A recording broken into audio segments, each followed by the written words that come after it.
Well, I was with the first group of sit-ins in the Atlanta student sit-in movement of October 1960.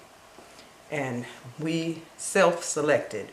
We had a meeting with student leaders the night before, and they asked those of us who were willing to spend the next 6 months in jail, because that was the term for the sentence for trespassing.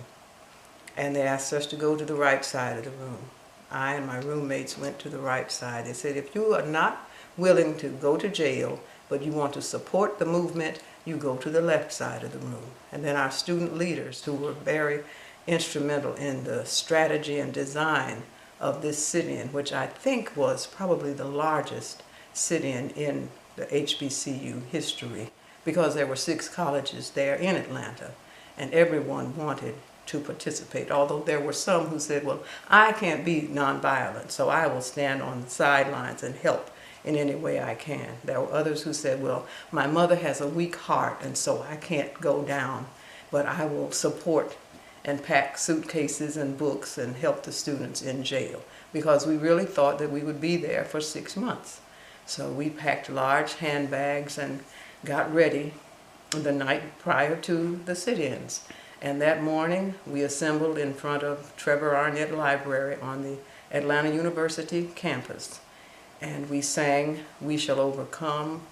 One of the student leaders, probably Amos Brown, who was a reverend, prayed. We all held hands. And they said, Marilyn, you and Blondine go get in that car parked on the street.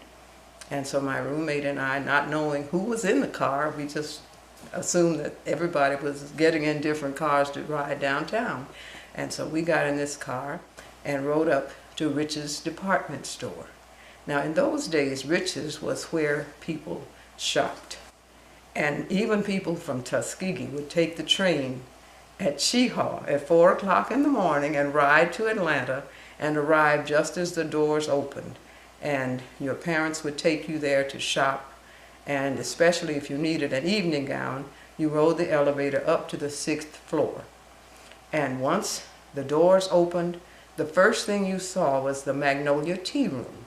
And there were these little ladies with hats and gloves, and there was linen on the tables and silverware and china, and it just looked so nice. But all we could do was just pass by and look in. And so we were asked to go up to the Magnolia Tea Room and try to sit in. We did, and the woman came, one of the waitresses came, maybe she was the manager, and she said, well, y'all know I can't let y'all in. I'm gonna have to call the police. And she did, and the policeman came. He must have been close by because it didn't take him long to get there. And he escorted us down to the street level. The doors opened, and all of a sudden there were cameras everywhere. And I didn't realize it at the time, but we had ridden with the Reverend Dr. Martin Luther King, who had accepted the students' call to be arrested with us that morning so that our movement would have publicity.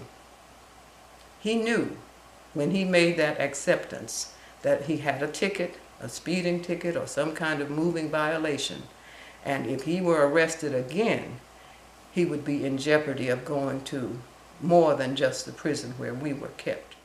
So in that photograph, you can't see the chief of police, but he was on one side and there was a policeman on the other, and they're escorting us to the chief's car, and we were driven to jail.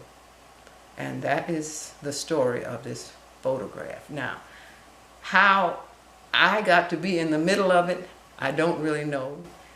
But the look on my face is from generations of people who fought the good fight.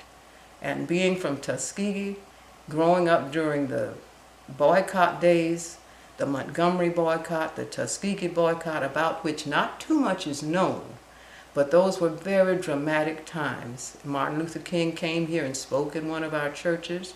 We did not spend any money downtown. Our parents did not shop downtown for over a year because they were not given the right to vote. And so with having this background and this experience of already being in the movement, this was just another chapter in the same story.